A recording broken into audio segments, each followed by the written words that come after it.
आप सभी को मेरा नमस्कार। आज इस वीडियो में मैं आप लोगों को प्रमाप विचलन कैसे ज्ञात करते हैं ये बताना चाहूँगी। इसके पहले हम लोग देख चुके हैं कि माध्य विचलन कैसे ज्ञात किया जाता है। माध्य विचलन और प्रमाप विचलन जो है वो माध्य से ही लिया जाता है, इसलिए ये दोनों एक ही श्रेणी में आते हैं, परंतु दोनों में श्रेष्ठ जो है वो प्रमाप विचलन को माना जाता है। अब किरण की जितनी भी विधियां हैं उनमें सर्वश्रेष्ठ विधि जो है प्रमाप विचलन ही मानी जाती है। इस विधि का प्रतिपादन सबसे पहले कार्ल पियर्सन ने 1893 में किया था और सांख्यिकी विधि में सबसे ज़्यादा इसी विधि का प्रयोग होता है। यदि प्रमाप विचलन का मूल्य अधिक आता है तो इसका मतलब है कि अपकिरण की जो मात्रा है वो अधिक है और जो समांक मूल्य है उसमें सजातीयता माने समान होने की प्रवृत्ति जो है वो कम है। और यदि प्रमाप विचलन का मूल्य कम आता है तो इसका मतलब है कि जो माध्य जो आया है वो पदमाला के बाकी मूल्यों से ज़्यादा दूर नहीं है, मतलब लगभग समान ही है और विचरण की मात्रा कम है, समांकों में सजातीयता है। तो इसके मूल्य से हम ये ज्ञात कर सकते हैं कि माध्य जो निकाला है हमने, जो औसत किसी पद मूल्य का निकाला है, वास्तव में वो उसका प्रतिनिधित्व कर रहा है कि नहीं कर रहा है। जैसे कि जो ड्राइवर ने कहा है कि पदमाला के पदों के माध्य से पदों के विचलनों के वर्गों के योग का वर्गमूल ही प्रमाप विचलन है। मतलब जब हम माध्य से विचलन लेते हैं पदमाला के मूल्यों का, फिर उसको वर्ग कर देते हैं और वर्गमूल निकालते हैं, वही प्रमाप विचलन कहलाता है। और एक बात जानने वाली ये है कि आखिर माध्य विचलन और प्रमाप विचलन में क्या अंतर है। तो पहला अंतर तो यही है कि माध्य विचलन में ऋण और धन चिन्हों को बिना किसी कारण के हम छोड़ देते हैं, उसका ध्यान नहीं देते, तो ये एक वैज्ञानिक त्रुटि है। जबकि प्रमाप विचलन में ऋण और धन चिन्ह जब हम हटाते हैं तो वर्ग करते हैं, जो टेक्निकली सही माना जाता है, और वर्ग करके वो गायब हो जाता है। दूसरी बात यह है कि माध्य विचलन को हम माध्य, मध्यिका, बहुलक किसी से भी ज्ञात कर सकते हैं, लेकिन प्रमाप विचलन को केवल जो है वो समांतर माध्य से ज्ञात किया जाता है। तो आइए मैं आपको बताती हूँ कि विभिन्न श्रेणियों में कैसे हम प्रमाप विचलन जो है वो ज्ञात कर सकते हैं। तो यहाँ एक एग्जाम्पल है, ये देखिए।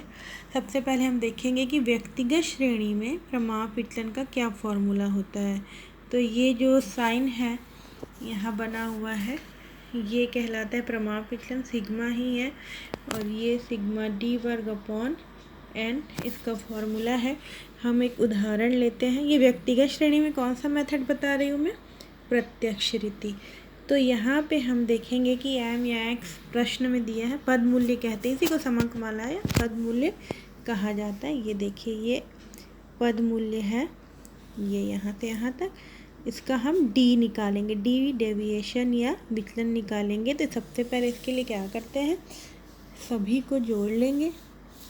जोड़ने के बाद सिग्मा एक्स निकालेंगे, ये 660 आया। सिग्मा एक्स को एन से भाग देंगे, एन माने पदों की संख्या कितनी है, यहाँ से यहाँ तक 10 है, 660 आया, मतलब समांतर माध्य। ये जो समांतर माध्य का फॉर्मूला है ये 66 आ गया।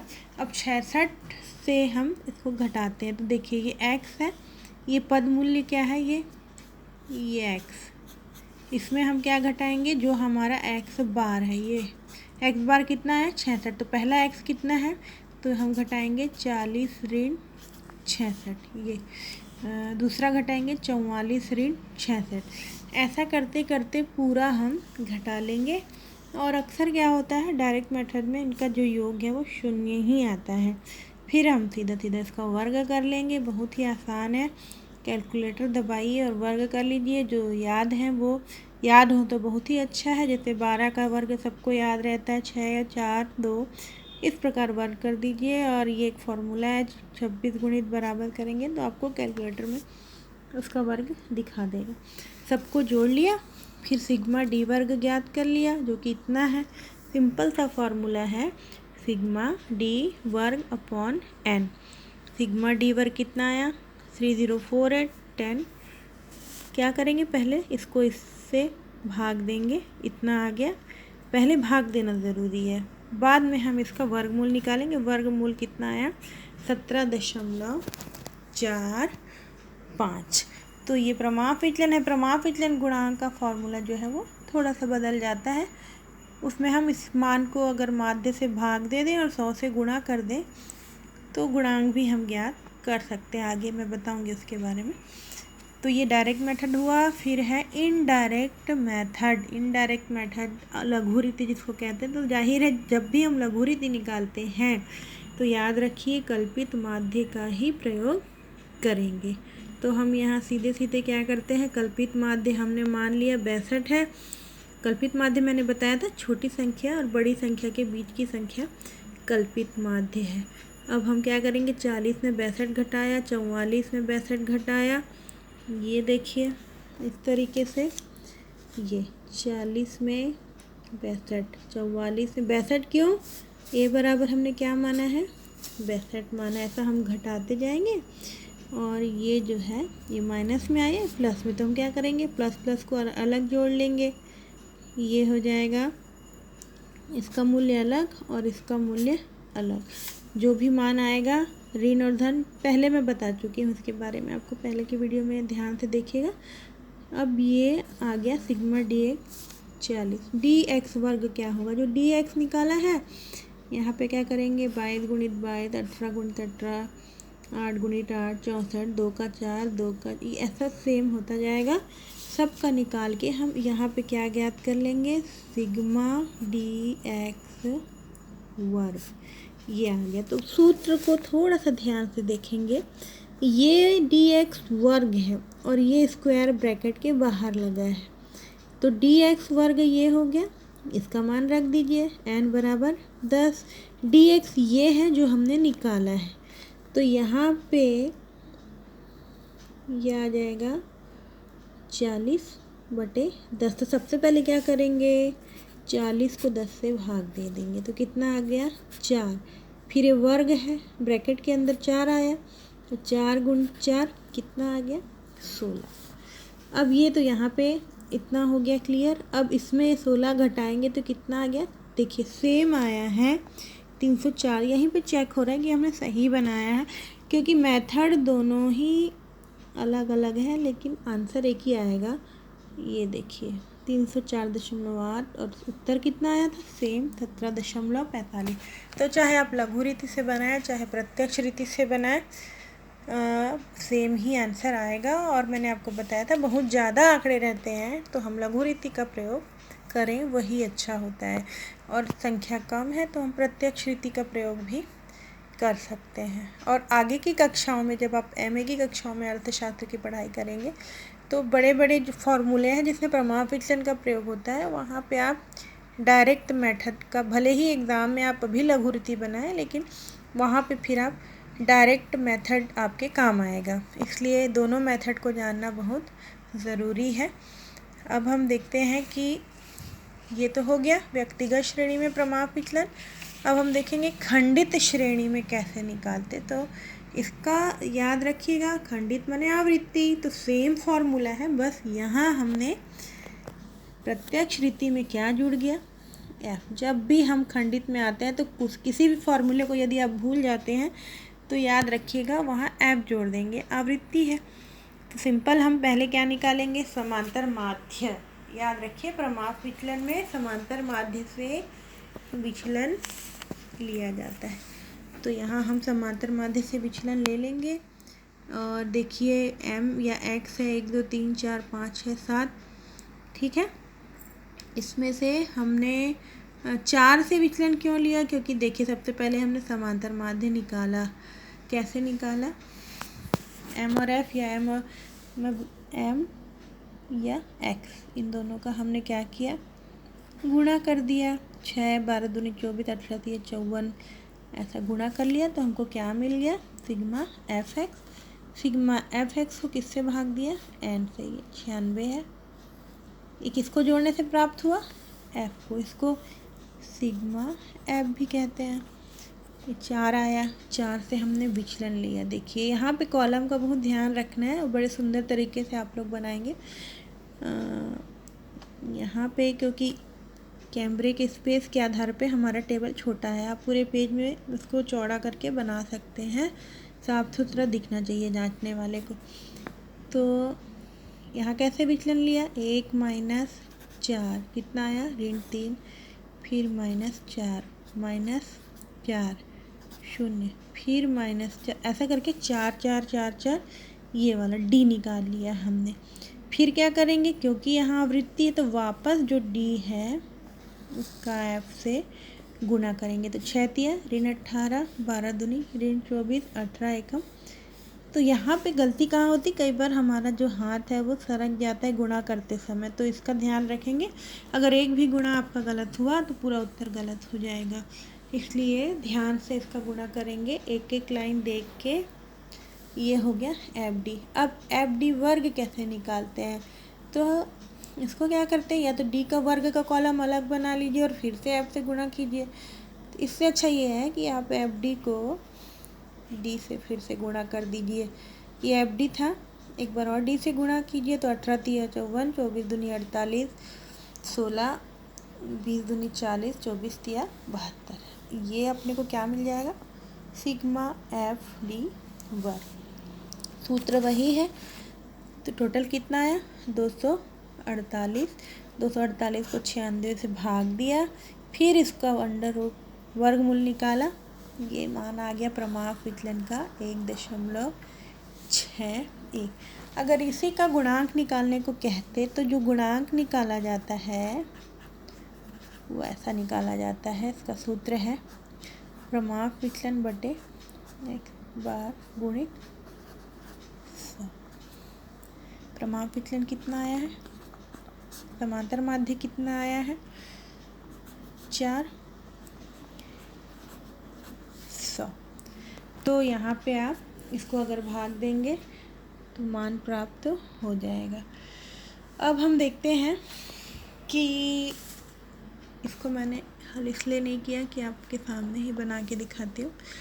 ये इसका फॉर्मूला चेंज हो गया, देखिए पिछले वाले फॉर्मूले जैसा ही है, बस क्या अंतर दिख रहा है, ये जो एफ है ये जुड़ गया है। बाकी जो आप प्रत्यक्ष रीति लघु रीति में जो मेथड आपने याद किया वही मेथड जो है काम आएगा, वही सूत्र है।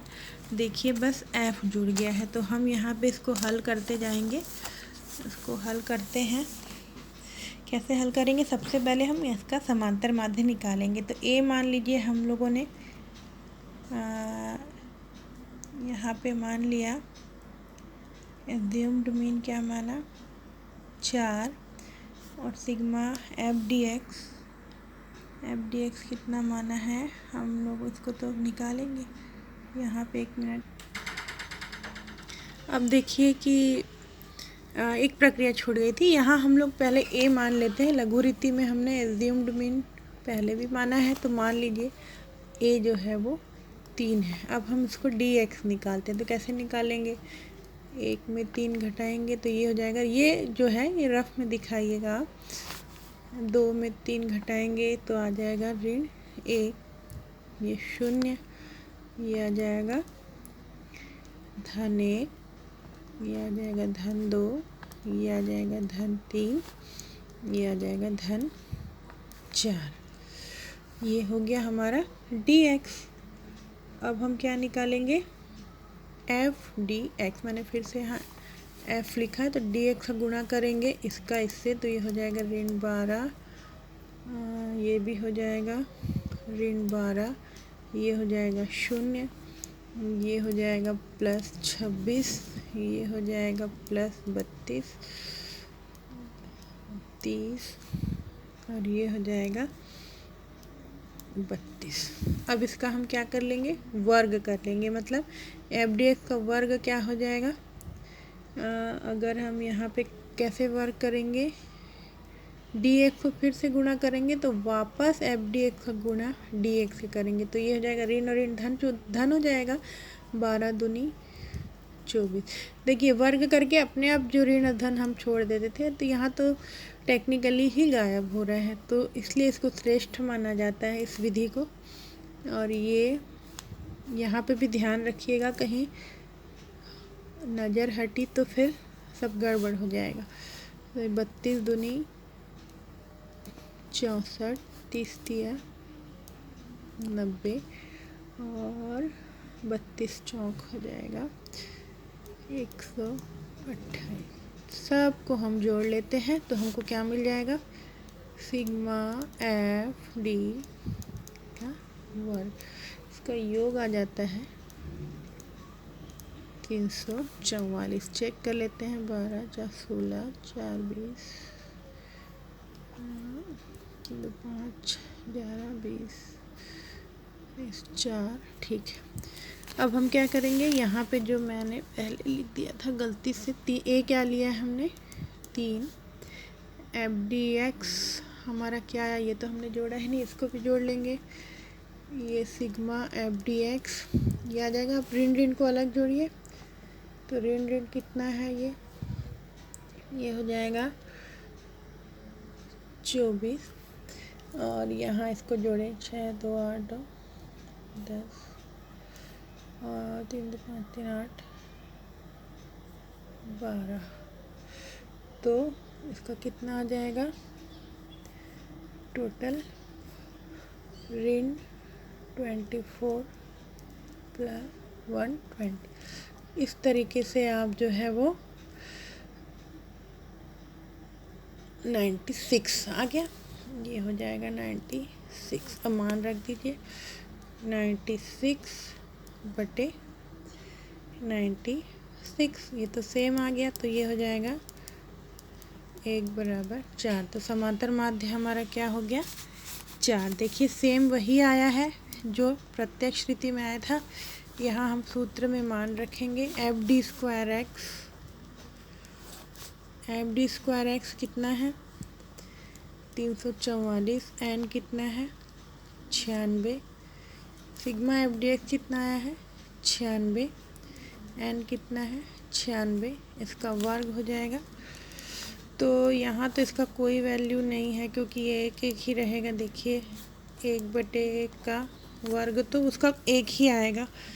तो यहाँ पे जब हम 344 को 96 से भाग देंगे तो ये आ जाएगा 3.58 और इसका मान कितना आएगा 1। तो जब हम इसका वर्गमूल निकालेंगे कितना हो गया 2.58 और वर्गमूल का मान है 1.61। अब देखेंगे कि जो प्रत्यक्ष मेथड से आया था, डायरेक्ट मेथड से आया था उत्तर, वही उत्तर जो है वो किस में आ रहा है, खंडित श्रेणी में लघु रीति में आ रहा है। ये है इसका मेथड। और इसका गुणांक भी हम वैसे ही निकाल लेंगे, भाग दे दीजिएगा, प्रमाण विचलन के मान को x बार से भाग दीजिए। x बार दोनों का सेम आया है इसलिए उत्तर भी दोनों का जो है वो सेम आएगा। तो जब हम विचलन की तुलना करते हैं तो गुणांक का ही प्रयोग किया जाता है। रही बात सतत श्रेणी में समांतर माध्य की, तो बस एक ही अंतर है जो मैं आप लोगों को बताना चाहूँगी कि उसमें आप लोग क्या करेंगे। मान लीजिए ये वर्ग दिया है, ये एक उदाहरण, तो इसका MV निकाल लीजिए। कैसे निकालेंगे, 2 से भाग दिया तो कितना आया 5, ये हो जाएगा अगला वाला 15। फिर बाकी सेम जैसा, ये तो हमारा क्या हो जाएगा x हो जाएगा और f जैसा होगा। तो सेम वही फार्मूला जो कि खंडित श्रेणी में यूज हुआ है उसी को आप प्रयोग करते हुए, चाहे वो से अधिक वाला सवाल हो चाहे वो से कम वाला हो, जो भी सवाल है बस मीड वैल्यू निकालना है। बाकी सेम टू सेम जो है वो खंडित श्रेणी जैसा ये प्रश्न हल किया जाएगा। धन्यवाद।